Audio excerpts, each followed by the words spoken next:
They didn't realize that we're sisters. I'm Randy Clone, 3 years younger. Younger. I was standing outside of Temple today, and I was rewriting my notes, which I had written on a napkin on the airplane that I flew in on yesterday on the flight that was delayed from the day before. And I thought about my father teasing me about incompletes in college and this being the last incomplete that I had to finish. He always loved to joke with me about that, so please bear with me because it's, I forgot to put my glasses on. Hey, you can see that? Yeah. My dad was my moral compass and almost my closest confidant in life. I'm standing next to the other one. He was a man who was generous to a fault and would not only appreciate but insist that if I had to go into Hop for anything, it would be to gather with family and friends today, especially on a day to honor his memory. He always accepted people for who they were. He's always a caretaker to everyone, whether it was family or friends, anyone that was around him.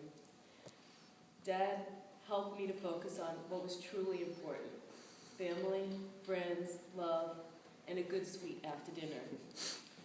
As children, we would be encouraged to run down to the store for 2 packages of Yankee Doodles after dinner. And somehow it was 1 package for the 3 of us to share and 1 package for him. I never quite figured that out. He was smarter than me about that.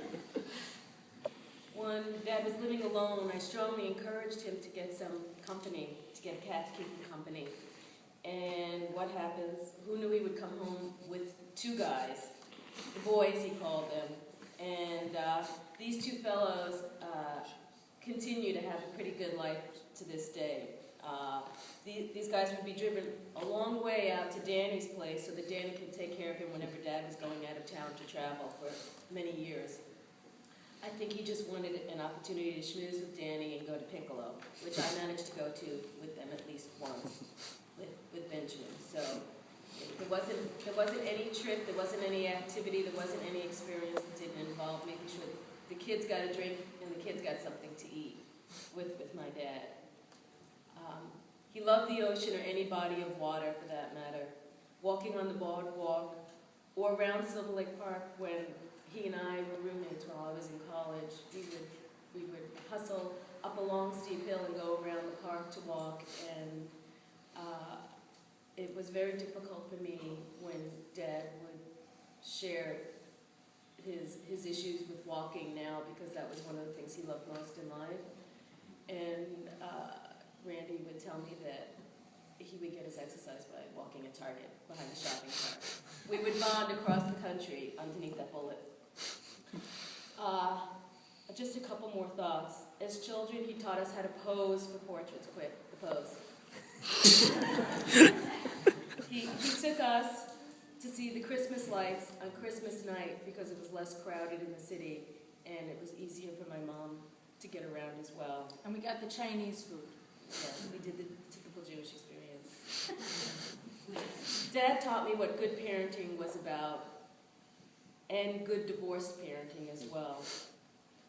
He would be the person that would be sitting with my mom at all family events, communicating.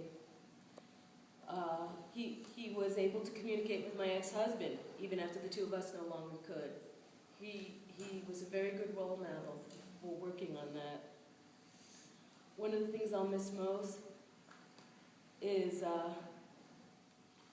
can't do this,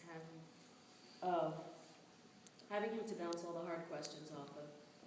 He was definitely paternal, and he was very, very supportive with any kind of question or problem. And, but I was very, very happy that he could see all 3 of my boys become bar mitzvahs. With Samuel, my youngest, only this past January. I don't want to embarrass Samuel, but I wanted to share one quick thing. Samuel saved his bar mitzvah money, which was not a whole lot of money, so that he could buy an airline ticket to come up to New York. And he was supposed to come up in about 2 weeks, and it was to come to New York City, but really it was to come and spend time with Grandpa. He'd even put the funds aside, and we'd had long conversation about him taking his grandfather out to Peter Luger's for a steak dinner. Although all of us were trying to discourage him that he would be just as happy going to Brittany Carnes For a roast beef sandwich. Rare.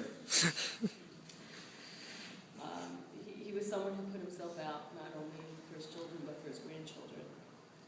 Just this past Friday, while Randy and I were in Florida visiting with our mother, we made the call, that midwinter, early spring phone call.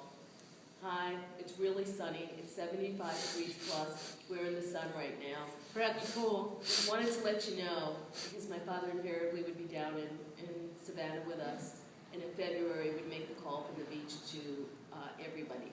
Hi, I'm at the beach. I'm getting a sunburn. I'm getting a sunburn. The man loved to tell a story. Obviously, you can see that in his children. I'm going to miss him tremendously, and I'm going to miss him being able to give me away at my wedding.